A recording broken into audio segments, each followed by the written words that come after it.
Podría dar, licenciada. Ay, perdón. Sí, está bien, no hay problema. Lo siento. Va, muy bien. Vamos a comenzar entonces.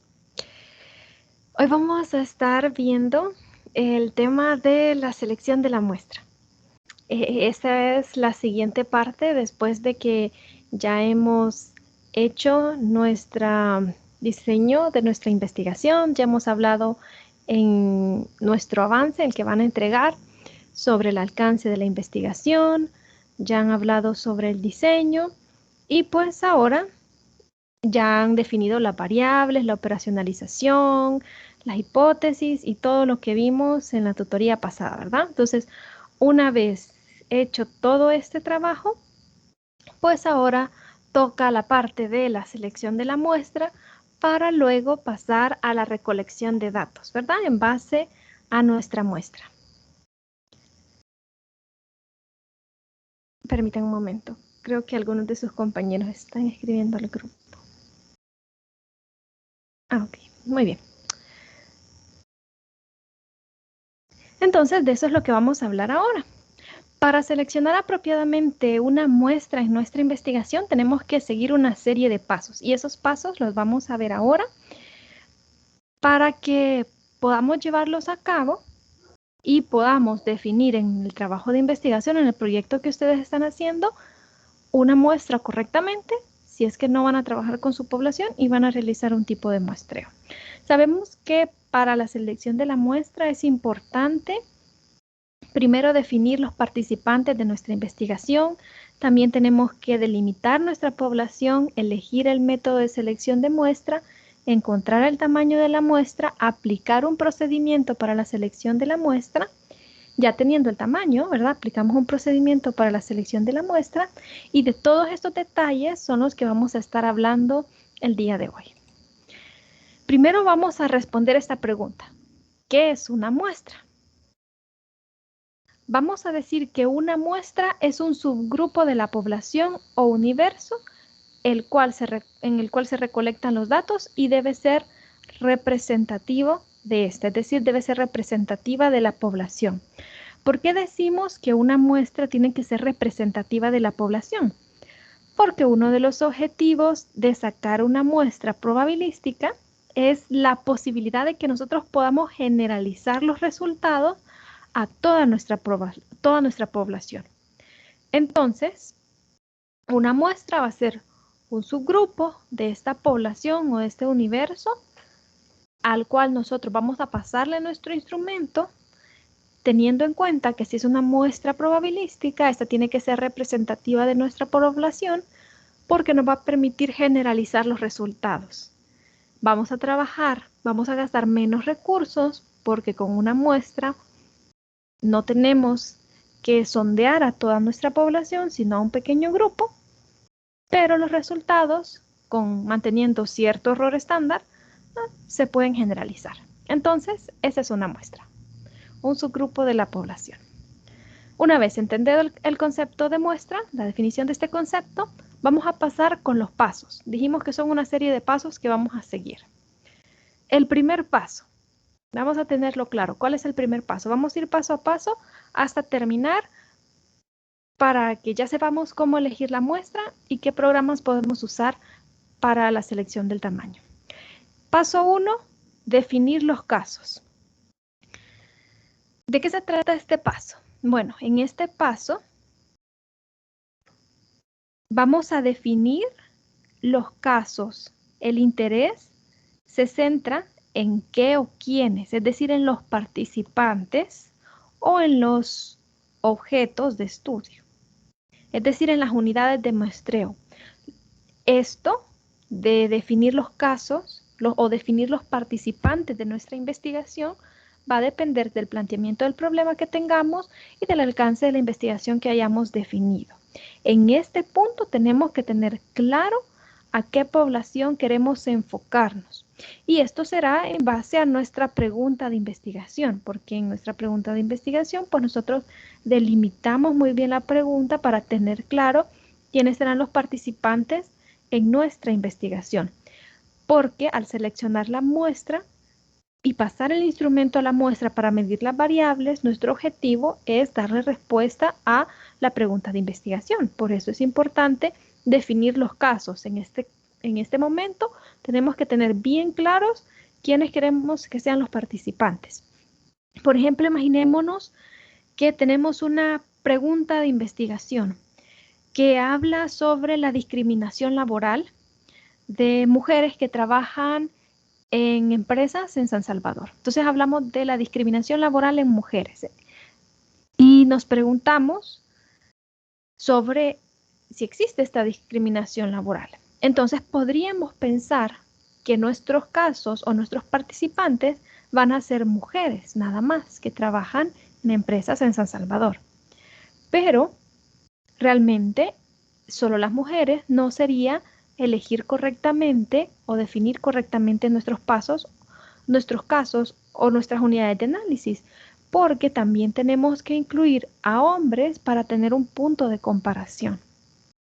Entonces, cuando hacemos la definición de los casos o tenemos claros quiénes van a ser nuestros participantes, tenemos que pensar concretamente en nuestras preguntas de investigación y si los participantes o los casos que hemos determinado para nuestra investigación realmente nos van a permitir medir las variables y darle respuesta a la pregunta de investigación.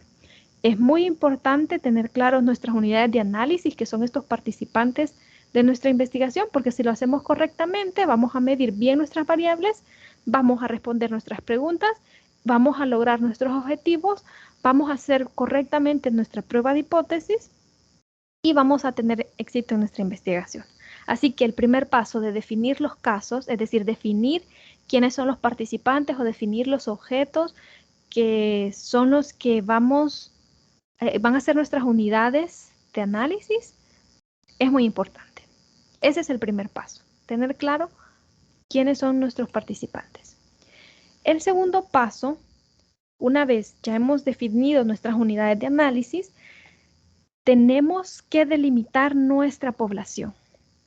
Vamos a decir que la población son el conjunto de todos los casos que concuerdan con una serie de especificaciones.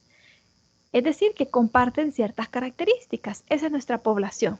Todos los casos que comparten ciertas características específicas que nos interesan para nuestra investigación.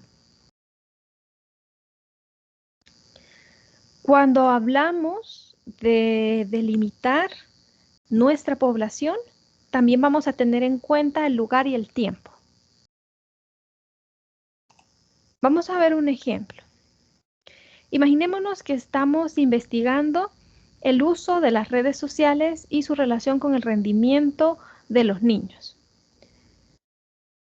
en edad escolar, ¿verdad? Y vemos en el esquema que existen, si tenemos una población muy grande de niños que están en edad escolar y pues que podrían ser parte de nuestra población. Pero nosotros no podemos incluir quizás a todos los niños de El Salvador o todos los niños de un departamento de El Salvador porque sería una población demasiado grande. Entonces, el segundo paso, siempre que realizamos una investigación, y en este caso que vamos a hacer a seleccionar nuestra muestra, tenemos que tener bien clara la delimitación de nuestra población. ¿Quién es nuestra población? En este caso pueden ser todos los niños del área metropolitana de San Salvador que cursan cuarto, quinto, sexto grado en escuelas privadas en el turno matutino. Ahí hemos delimitado en espacio específicamente una población y ahora sí, teniendo bien delimitada nuestra población, ya sabemos con quiénes vamos a trabajar. Hemos acotado y eso nos va a permitir que, obviamente, nuestros resultados se van a generalizar a esa población específica, pero nuestra muestra va a ser menor. Cuando ya tenemos bien delimitada nuestra población. La delimitación de la población, ustedes parte de la delimitación, pues ya la especificaron en el planteamiento del problema, así que en este punto ustedes ya tienen claro quién es su población y eso es importante que lo retomemos ahora que vamos a seleccionar la muestra porque ya tenemos definidos los casos, ahora ya está delimitada la población y podemos pasar al siguiente paso. El tercer paso es la selección de la muestra. Cuando hablamos de la selección de la muestra, lo primero que tenemos que determinar es que existen dos grandes ramas para seleccionar una muestra. Tenemos muestras no probabilísticas y tenemos muestras probabilísticas. Vamos a enfocarnos primero y vamos a hablar primero un poquito de las muestras probabilísticas. En este caso, cuando hablamos de muestras probabilísticas, nos referimos a que todos los elementos de la población, que ya está bien delimitada, tienen la misma posibilidad de ser escogidos y ser parte de nuestra muestra. Todos tienen la misma probabilidad de ser escogidos, porque se basa en una probabilidad. Este tipo de muestras, las muestras probabilísticas, tienen muchas ventajas sobre las muestras no probabilísticas. Y quizás la principal ventaja que podemos decir que tiene es que podemos medir el tamaño del error. Recordemos que esperamos siempre que la muestra sea representativa de la población, porque nuestro objetivo es poder generalizar nuestros resultados a la población. Por lo tanto, si tenemos una muestra probabilística, podemos reducir al mínimo ese error al hacer esa generalización hacia la población.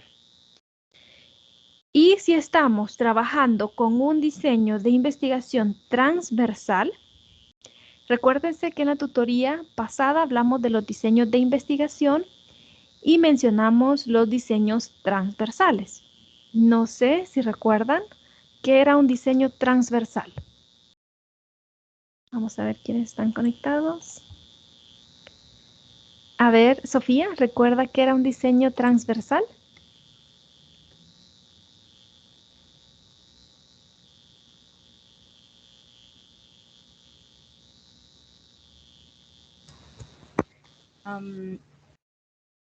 No me recuerdo muy bien, licenciada, pero es el diseño transversal, no era el que se tomaba en cuenta en una investigación y se tomaba en cuenta prácticamente las variables de la investigación en un determinado momento. Esa es la clave. En un punto solo hacemos una medición. En esta tutoría hablamos de los diseños experimentales y los no experimentales. El diseño transversal estaba entre los diseños no experimentales porque no hacemos experimentos, no manipulamos variable independiente, sino que dijimos que en los diseños no experimentales solo observamos el fenómeno tal como ocurre de manera natural. Y normalmente, pues en este tipo de proyectos que ustedes realizan en un ciclo, no hacen un experimento o en ciertas ocasiones no les da tiempo de llevar a cabo un preexperimento, quizás, ¿verdad? Porque un experimento puro, pues es un poco más complejo, pero digamos que en una investigación que ustedes pueden llevar a cabo en un ciclo, normalmente solo observan un problema sin alterarlo ni manipularlo. Por tanto, solo miden las variables que da el fenómeno y que sucede de manera natural, ¿verdad? Sin ninguna manipulación. Por tanto, ustedes llevarían a cabo un diseño no experimental y teníamos los transversales y los longitudinales. En los transversales dijimos que solo hacemos una medición de las variables. En los longitudinales hacíamos varias mediciones a través del tiempo, pero para hacer un diseño longitudinal se tendría que tener un poco más de tiempo porque quizás cada mes hacemos una medición de las variables, quizás con un cuestionario, una encuesta, medimos las variables mensualmente con las muestras, ¿verdad? Pero en los transversales no, en los transversales solo hacemos una medición. Entonces yo siento que por ahí van más enfocados ustedes en un diseño transversal porque solo observamos el problema sin hacer un experimento, al menos que algún grupo vaya a hacer un experimento o un preexperimento. Pero si no es así y ustedes están enfocados a que van a pasar un instrumento o una encuesta, y solo van a hacer una medición de sus variables, entonces tendrían un diseño transversal. Este puede ser descriptivo si solo van a hablar de las características de la variable o correlacional si ustedes han planteado relación entre variables. Pero cualquiera de los dos, ya sea transversal, descriptivo o correlacional, cuando estamos ante este diseño, y es lo que queremos llegar, cuando estamos ante un diseño transversal, descriptivo o correlacional, siempre es mejor que usemos una muestra probabilística. Entonces, si ustedes van a hacer este tipo de diseño y tienen una población un poco extensa y van a hacer o van a seleccionar una muestra, lo mejor es que hagan una muestra probabilística, porque ustedes van a medir, van a hacer pruebas de hipótesis, y al hacer pruebas de hipótesis, estas pruebas estadísticas, pues se asume que se ha aplicado un muestreo probabilístico, se ha extraído una muestra en base a probabilidad. Entonces, si no queremos alterar los resultados al aplicar estas pruebas estadísticas, entonces tenemos que hacer un muestreo probabilístico. Así que las muestras probabilísticas, como dijimos, tienen muchas más ventajas que las muestras no probabilísticas, y entre ellas minimizamos el error, o podemos minimizar el error porque tenemos más control sobre el error estándar, y también son las más recomendables para los diseños transversales, descriptivos o correlacionales. Esa es una característica de las muestras probabilísticas. Hablemos ahora de las muestras no probabilísticas. En las muestras no probabilísticas vamos a seleccionar los elementos, pero estos elementos no se seleccionan dependiendo de una probabilidad, sino que se seleccionan según el propósito que tiene el investigador o según el conocimiento o el criterio del investigador o grupo de investigadores. Así se selecciona la muestra. No se utiliza un método mecánico o sistemático, no se utilizan fórmulas basadas en probabilidad, sino que es la decisión del investigador, de su conocimiento del problema, de su criterio o del criterio del grupo de investigadores. Como ya dijimos, las muestras probabilísticas son las que usamos para diseños transversales porque solo hacemos una medición. Entonces, en este caso, quizás no nos vamos a enfocar tanto en las muestras no probabilísticas porque para su investigación será más apropiado una muestra probabilística que una muestra no probabilística. Por tanto, vamos a hablar del siguiente paso, que sería el tamaño de la muestra. Ya hablamos de 3 pasos. El primer paso, definir los casos, tener claro quiénes son los participantes. El segundo paso, delimitar nuestra población. Y el tercer paso es la selección de la muestra, definiendo qué tipo de muestra vamos a elegir, si es una probabilística o una no probabilística. Por el tipo de diseño que tendrá quizás la mayoría, nos enfocaremos en las muestras probabilísticas. Por tanto, ahora vamos al siguiente paso, que es encontrar el tamaño de la muestra en una muestra probabilística. Entonces, cuando hablamos del tamaño de la muestra, lo que buscamos es que nuestra muestra sea representativa de nuestra población, con la posibilidad de minimizar el error y maximizar el nivel de confianza. Para seleccionar la muestra, para encontrar el tamaño de la muestra, vamos a utilizar un programa. Es importante para poder encontrar el tamaño de la muestra, primero que nada, que conozcamos el tamaño de nuestra población.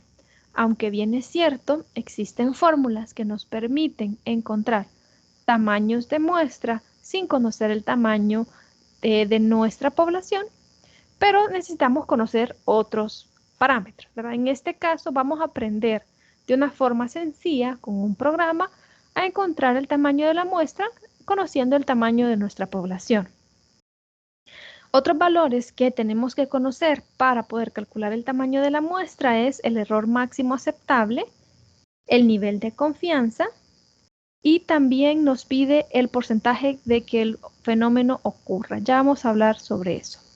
El programa se llama Stats y este es gratuito, lo pueden descargar en línea, ¿verdad? Lo descargan, es gratis Y hay varias cosas que les permite hacer. Entre ellas está el Sample Size Determination, que es encontrar el tamaño de la muestra. Sample es la muestra, size es tamaño. Entonces nos dice determinación del tamaño de muestra.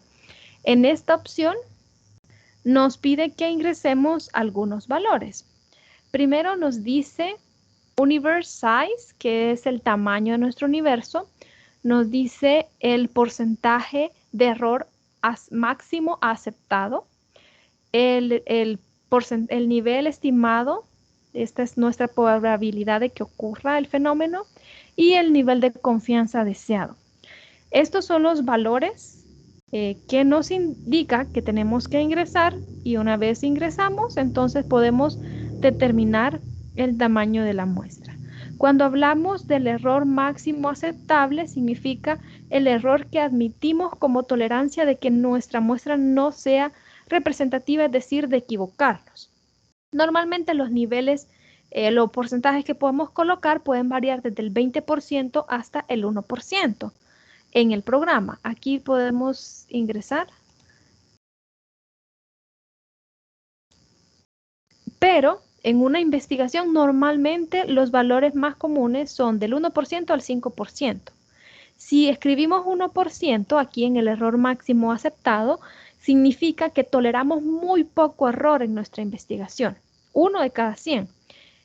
Y en ciencias sociales, en investigaciones en ciencias sociales, normalmente se elige el 5% de error aceptable. Significa que aceptamos una probabilidad de equivocarnos de 5 en 100. Luego nos pide que coloquemos el porcentaje estimado, y esto se refiere a la probabilidad de que ocurra el fenómeno, es decir, que nuestra muestra sea representativa. Para encontrar este porcentaje, nosotros tenemos que tener estudios previos de muestreos sobre el mismo problema que nos indiquen esta probabilidad. Pero si no tenemos un estudio previo o un muestreo previo de otra investigación que nos indique este porcentaje, entonces dejamos 50%. Y por último nos dice que ingresemos el nivel de confianza deseado. El nivel de confianza es el complemento del error máximo aceptable. Entonces, en este caso, nuestro nivel o nuestro error máximo aceptable es de 5%, nuestro nivel de confianza será del 95%. Y el tamaño de la muestra, podemos ponerle que es de 500. Y una vez ingresados, llenamos todos los campos, le damos calcular. Y aquí nos dice que nuestra muestra, el tamaño de nuestra muestra es de 217. Y ya con esto, en base a este número, trabajamos.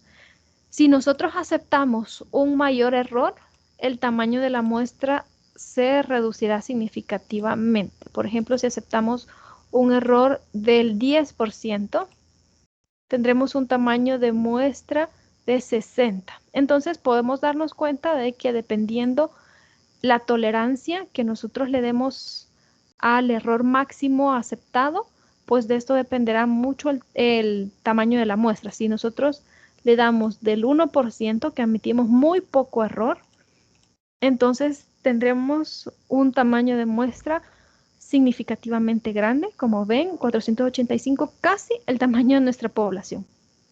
Entonces, básicamente, nos está diciendo que mejor trabajemos con toda la población, porque en este caso 500 no es una población muy grande. Sería significativo si tuviéramos una población sumamente grande de miles, ¿verdad? Pero en este caso 500 es una población pequeña. Así que el 5% está bien, vamos a dejarlo así. Y ahí está. Con este programa, ¿verdad? Ustedes lo pueden descargar. Les muestro a dónde.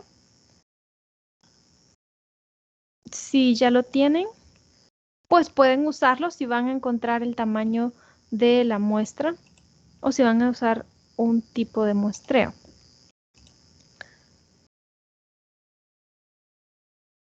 En esta página Decision Analytic Stats es la página oficial y lo pueden descargar gratis. Solo escriben el nombre de la página Y aquí lo tienen.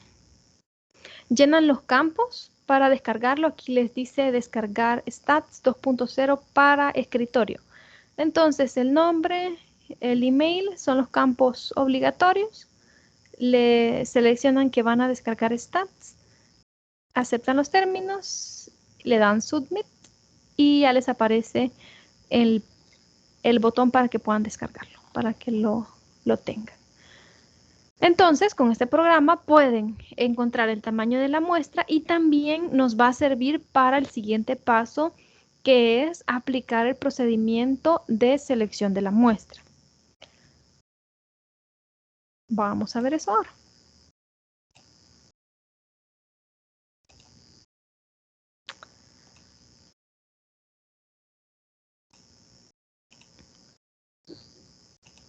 Muy bien, entonces ya tenemos el tamaño de nuestra muestra. Ahora tenemos que el siguiente paso, el paso 5, que es el último paso para realizar la selección de la muestra, es aplicar un procedimiento de selección. Para esto vamos a hablar de 4 procedimientos de selección. Primero tenemos el muestreo aleatorio simple, el muestreo aleatorio estratificado, el muestreo aleatorio sistemático y el muestreo por conglomerados. Vamos a hablar primero sobre el muestreo aleatorio simple. En el muestreo aleatorio simple es la técnica más sencilla para la selección de la muestra. La característica principal es que se elige cada elemento de forma aleatoria y todos los elementos de la población pues tienen la misma probabilidad de ser escogidos para formar parte de la muestra. Pero para esto tenemos que conocer a toda nuestra población.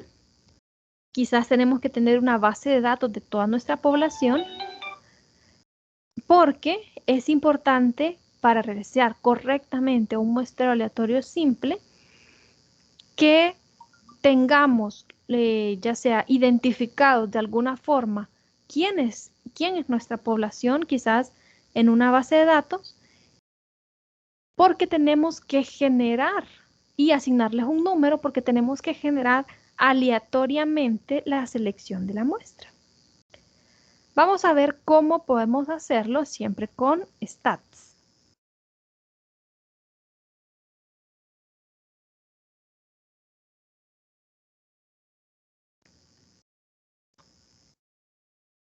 Ya encontramos el tamaño de la muestra y habíamos encontrado que para 500 con un error aceptable del 5% y un nivel de confianza del 95% tenemos una muestra de 217. Entonces imaginemos que estamos en este caso, que nuestra muestra es de 500 y nosotros tenemos una base de datos con todos los individuos de nuestra población. Eso es importante porque tenemos que asignarles a cada individuo un número. Porque la muestra la tenemos que elegir aleatoriamente y para eso tenemos que usar un programa como este para generar números aleatorios. Otra forma sería quizás una tómbola con todos los números y ir sacando aleatoriamente los 217 números. Esta es otra forma de hacerlo. O generar los números aleatorios quizás con la calculadora o con otro programa. Pero realmente tenemos que hacerlo de forma aleatoria, es decir, aleatorio no es que nosotros vamos a elegir aquel, no, ¿verdad?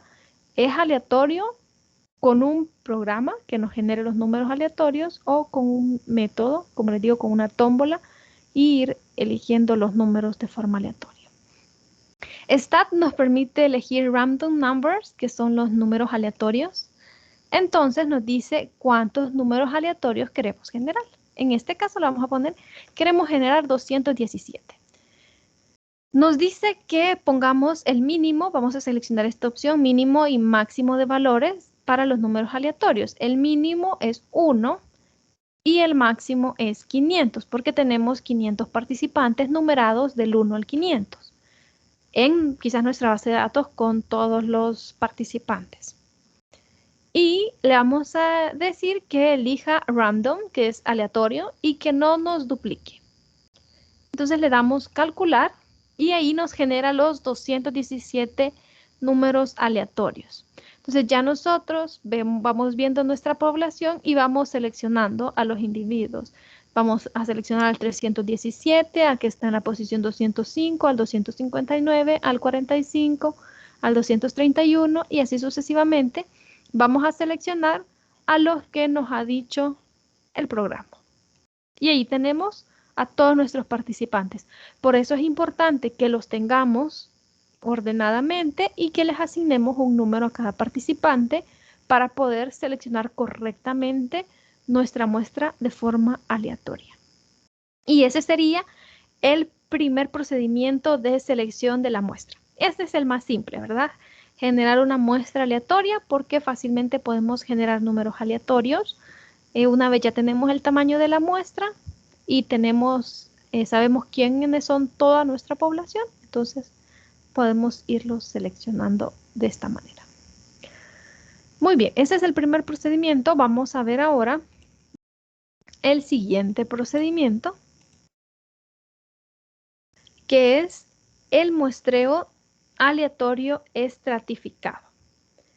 En este caso, la población la vamos a dividir en subgrupos o estratos, escogiendo posteriormente una muestra al azar de cada estrato. Si hacemos un muestreo aleatorio estratificado, el tamaño de nuestra muestra se va a dividir dependiendo en la cantidad de subgrupos o estratos que nosotros tengamos. Hay diferentes formas de hacer un muestreo aleatorio estratificado. Tenemos la forma de hacerlo por igual asignación. Es decir, si tenemos 3 estratos o 3 subgrupos, le damos el mismo peso a cada estrato y la muestra, si es de 217, simplemente la dividimos entre 3 y en cada estrato vamos a seleccionar ese tamaño. Vamos a verlo para entenderlo mejor.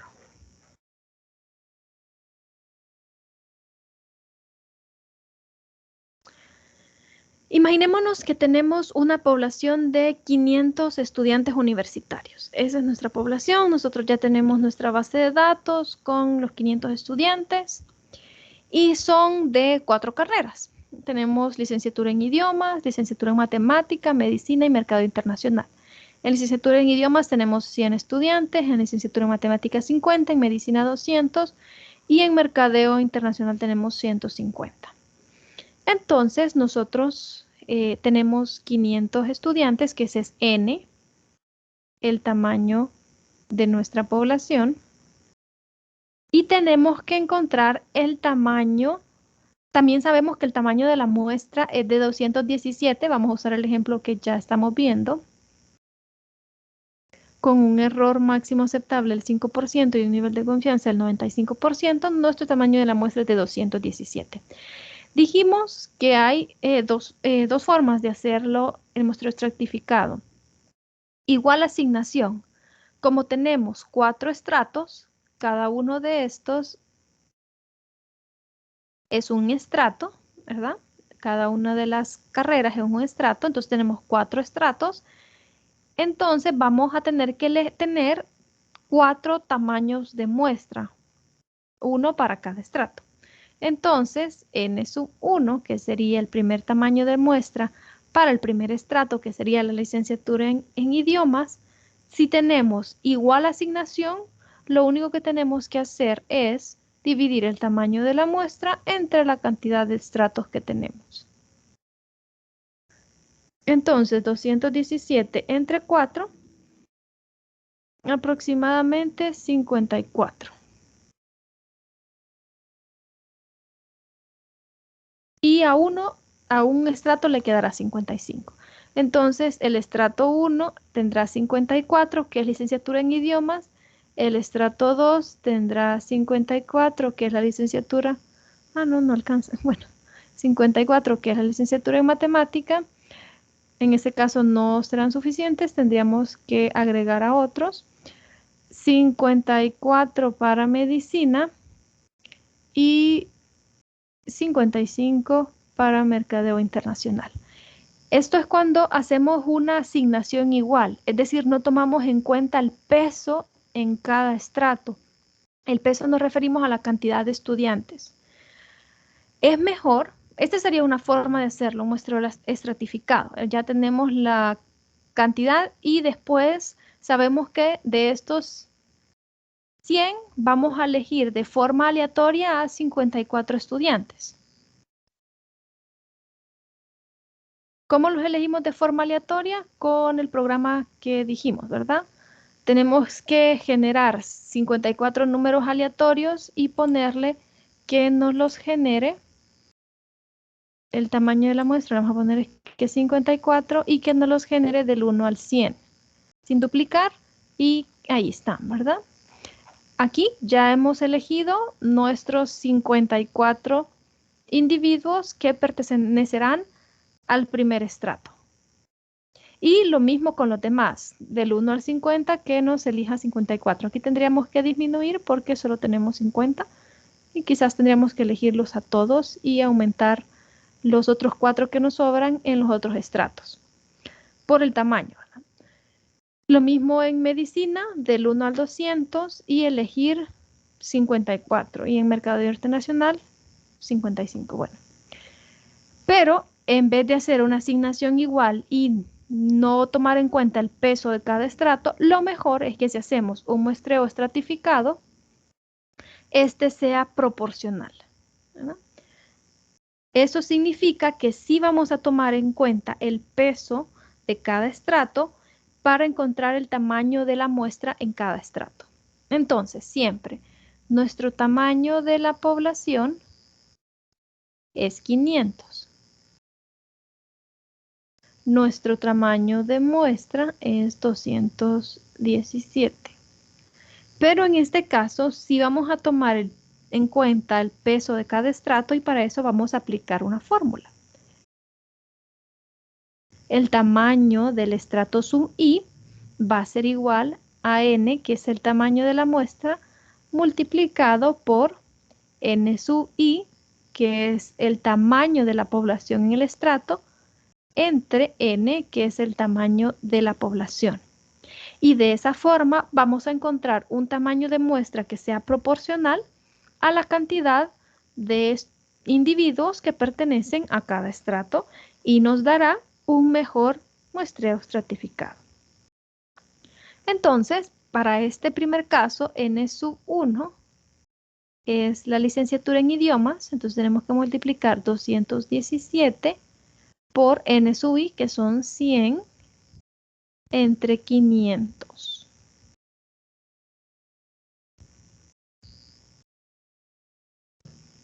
Lo hacemos en la calculadora y esto nos da, veamos, 217.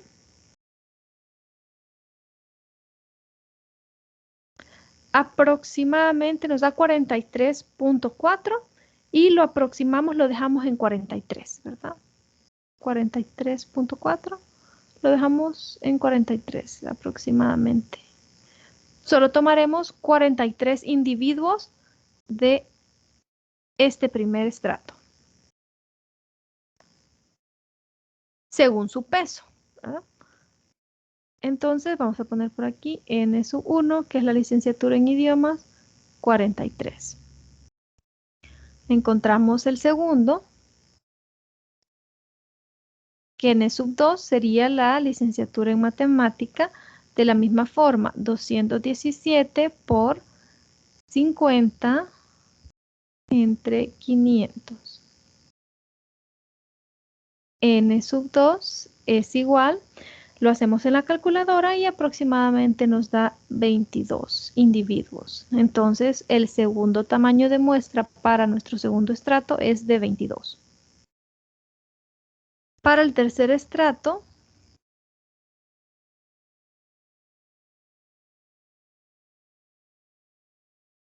n sub 3, que es la licenciatura en medicina, 217 por 200 entre 500. N sub 3 nos da aproximadamente 87.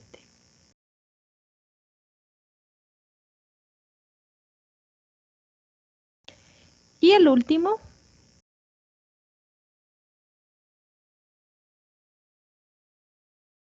que sería n sub 4, porque solo tenemos 4 estratos, 150 entre 500. Y al operarlo nos da aproximadamente 65. Ahí ya tenemos los 4 tamaños de muestra y al sumarlos, 43 más 22 más 87 más 65, la suma de esto tiene que darnos 217, que es el tamaño de la muestra que ya habíamos calculado anteriormente, en base al error estándar y el nivel máximo de confianza que nosotros habíamos elegido. Lo único que hemos hecho es asignar un peso a cada estrato y de cada estrato, que es un subgrupo, ¿verdad? Eso dijimos que era un subgrupo de la población, que en este caso los subgrupos son las carreras. Entonces, de cada una de las carreras elegimos cierta cantidad de individuos. De nuevo, ¿por qué se llama muestreo aleatorio estratificado? Porque tenemos subgrupos, de cada subgrupo vamos a elegir un tamaño para seleccionar una muestra de cada subgrupo. Esta es proporcional al tamaño que tiene el subgrupo y es aleatorio porque ya que tenemos el tamaño de la muestra, ahora la selección es aleatoria. Ya sabemos, de la licenciatura en idiomas son 100 estudiantes y dice que vamos a elegir a 43. Entonces, en nuestra base de datos tenemos que tener a los estudiantes divididos por sus carreras y los numeramos, ¿verdad? Del 1 al 100 en el caso de la licenciatura en idiomas y ya generamos los números aleatorios, ¿verdad? Le ponemos en el programa que vamos a generar 43 números aleatorios del 1 al 100 sin duplicar, le damos calcular y nos genera los 43 números aleatorios. Entonces ya de esto nosotros vamos eligiendo a los individuos según los números aleatorios que se han generado y lo mismo, repetimos este procedimiento por cada estrato.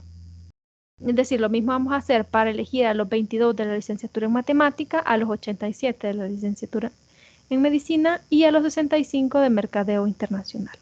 Y al final tenemos a nuestra población, ya elegimos nuestra muestra aplicando este procedimiento.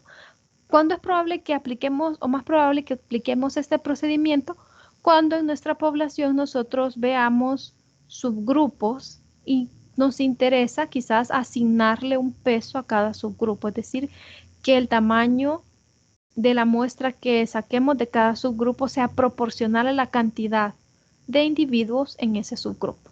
Entonces, podemos aplicar un muestreo aleatorio estratificado.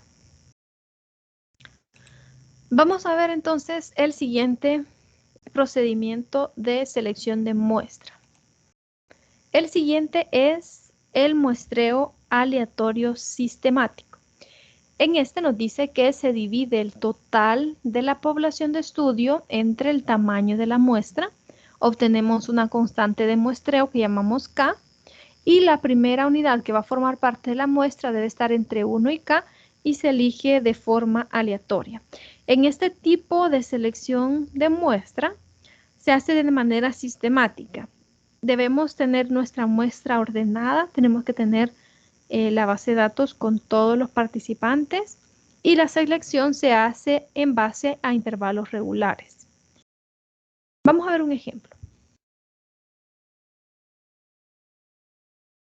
Imaginémonos que nosotros tenemos una muestra N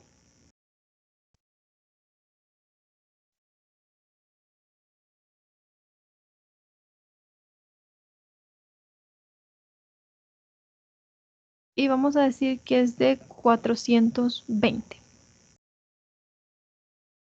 Supongamos que son estudiantes y tenemos un tamaño de muestra. Vamos a poner 60. Es bastante pequeño el tamaño de muestras. Eso nos indica que hemos elegido un mayor error, ¿verdad? Un mayor error estándar. Pero ¿verdad? Esto es como manera de ejemplo. Tenemos 420 de población y 60 es el tamaño de nuestra muestra. Entonces nos dice que lo primero que tenemos que encontrar es el valor de K. El valor de K es el valor del tamaño del salto sistemático que vamos a estar dando para seleccionar nuestra muestra.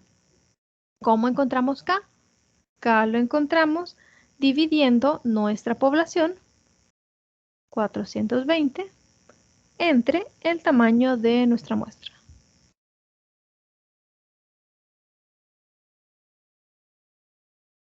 Entonces, 420 entre 60, en este caso específico, nos da 7. Si nos da un decimal, entonces, si no es más de 0.5, lo aproximamos al menor número, y si es mayor, lo aproximamos al mayor número. Pero el valor de K es el salto sistemático que vamos a estar dando. ¿Qué significa eso? El primer elemento de nuestra muestra lo vamos a elegir entre 1 y 7, porque ese es el valor de K. Entonces nuestra población ya está numerada y está ordenada. Así que lo vamos a generar de forma aleatoria. Venimos y ponemos... Aquí está. ¿Cuántos vamos a generar? ¿Cuántos números aleatorios vamos a generar? Solamente 1. ¿Cuál es el mínimo? El mínimo es 1 y el máximo es 7. Porque entre 1 y 7 vamos a generar el primer número aleatorio. Le ponemos random y sin duplicar y le damos calcular. Nos da 4. Entonces eso significa que el primer individuo que vamos a incluir en nuestra muestra es el individuo número 4. Entonces el participante número 4 será el primero y después el siguiente lo elegimos de forma sistemática, es decir, 4 más 7 es el valor de K. Le vamos sumando el valor de K. 4 más 7, el siguiente individuo que tenemos que elegir es el número 11. Y así vamos eligiendo sistemáticamente a nuestros individuos. El primero fue el número 4, el siguiente será el número 11, le sumamos 7, el siguiente será el número 18, le sumamos 7 y así sucesivamente hasta que completemos el tamaño de la muestra. Y ahí terminamos de seleccionar sistemáticamente a nuestra muestra. Entonces, repetimos. Primero tenemos que encontrar el valor de esta constante de muestreo, que es K, dividiendo el total de la población entre el tamaño de la muestra. Después, para aplicar el muestreo sistemático, tenemos que elegir aleatoriamente al primer individuo, nada más. Solo el primero elegimos aleatoriamente entre 1 y el valor de K. Y después que elegimos al primer individuo, pues le vamos sumando la constante K hasta completar el tamaño de la muestra. En este caso, la selección aleatoria solo es del primer individuo y los demás se van eligiendo de manera sistemática. Por eso es que se llama muestreo aleatorio sistemático. Y por último, tenemos el muestreo por conglomerados o clusters. Y en este caso, este tipo de muestreo se puede dividir en 3. Tenemos el muestreo por conglomerados de una etapa, el bietápico y el multietápico. Solo vamos a hablar de el de una etapa. Y en este caso, el muestreo aleatorio por conglomerados significa que nuestra población es un conjunto de conglomerados. Y por tanto, se hace una selección aleatoria. La selección aleatoria puede ser simple, un muestreo aleatorio simple, o puede ser un muestreo aleatorio sistemático, así como lo vimos anteriormente. Pero ¿por qué se llama por conglomerados? Porque cada elemento de nuestra población es un conglomerado. Entonces tenemos que elegir aleatoriamente a estos conglomerados que van a pertenecer o van a ser parte de nuestra muestra. Por ejemplo, imaginémonos que tenemos nuestra población, estamos haciendo una investigación y nuestra población son 100 familias. Cada familia es un conglomerado o es un clúster. Entonces, nuestro tamaño de la muestra pues lo vamos a encontrar en base a el tamaño de nuestra población, que son las 100 familias, Y dependiendo del error y todos los parámetros que nos pide para calcular el tamaño de la muestra, imaginémonos que tenemos que el tamaño de la muestra son 35 familias. Entonces, de esos 35 conglomerados, nosotros tenemos que elegirlo del total de los conglomerados, que son las 100 familias, y lo podemos hacer de manera aleatoria, es decir, clasificando a cada conglomerado con un número y generando una serie de números aleatorios del 1 al 100 y que de estos pues solo vamos a tomar 35, así como vimos que lo hacíamos con stats. O lo podemos hacer de manera sistemática, es decir, encontramos la constante de muestreo, el valor total 100 entre 35, elegimos aleatoriamente solo a la primera familia entre 1 y el valor de k, y las demás las vamos eligiendo de forma sistemática sumándole el valor de k, así como vimos en el ejemplo anterior, con la única diferencia que en este caso tendremos conglomerado, ¿verdad? Cada familia es un clúster, es un conglomerado y esos son los que elegimos. Otro ejemplo podría ser que quizás nuestra población sean 100 cursos de una academia. Entonces, cada curso pues cuenta con una cantidad de estudiantes. Y de estos 100 cursos, nosotros tenemos que tomar una muestra de cierta cantidad de cursos. Es decir, pueden ser quizás 30 que sean nuestra muestra, pero cada uno de estos cursos pues es un conglomerado porque es un grupo de estudiantes. Y por eso se llama muestreo aleatorio conglomerado. Esto lo vamos a aplicar si nuestra población está definida de esa manera, ¿verdad? Pero si nuestra población no la hemos definido así por conglomerados, entonces podemos utilizar cualquiera de los procedimientos anteriores para hacer la selección de la muestra. Entonces repitamos los pasos. Primero dijimos que para encontrar y tener correctamente el tamaño de nuestra muestra y hacer apropiadamente la selección de nuestra muestra, tenemos que definir los casos. Ese era el primer paso, es decir, tener bien claros quiénes son nuestras unidades de análisis o los participantes de nuestra investigación.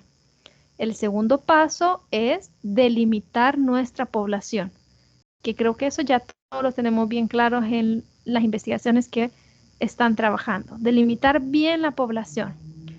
El tercer paso es la selección de la muestra y para esto tenemos que determinar el tipo de muestreo que vamos a realizar. Dijimos que tenemos muestreo probabilístico y muestreo no probabilístico. Si estamos en una investigación transversal, ya sea descriptiva o correlacional, donde solo vamos a hacer una medición, solo vamos a pasar un instrumento, solo vamos a pasar una encuesta o un cuestionario para medir la variable, es un diseño transversal, no vamos a hacer un experimento, entonces lo mejor es que hagamos un muestreo probabilístico. Para el muestreo probabilístico, el siguiente paso, el paso 4, es encontrar el tamaño de la muestra.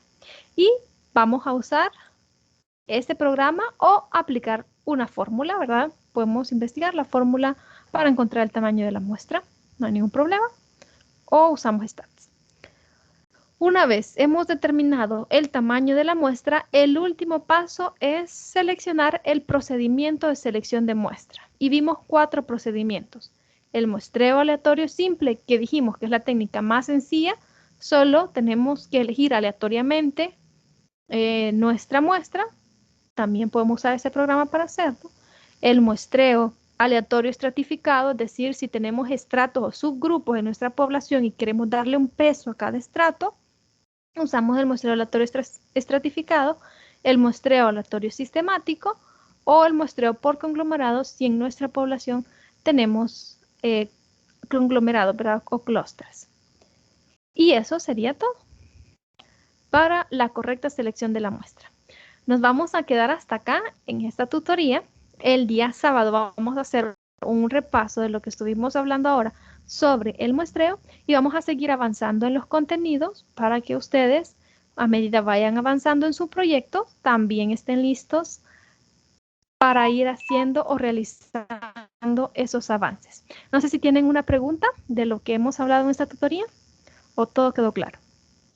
No, licenciada, una, no va a quedar la grabación. Sí, le va a quedar la grabación. Bueno, gracias y mis disculpas por haber entrado tarde, licenciado. Ah, no, no hay problema, no se preocupe. Entonces nos despedimos acá y nos oímos el día sábado. Muchas gracias, licenciada. Muchas gracias, buenas noches, licenciado. Buenas noches, descansen. Gracias, igual.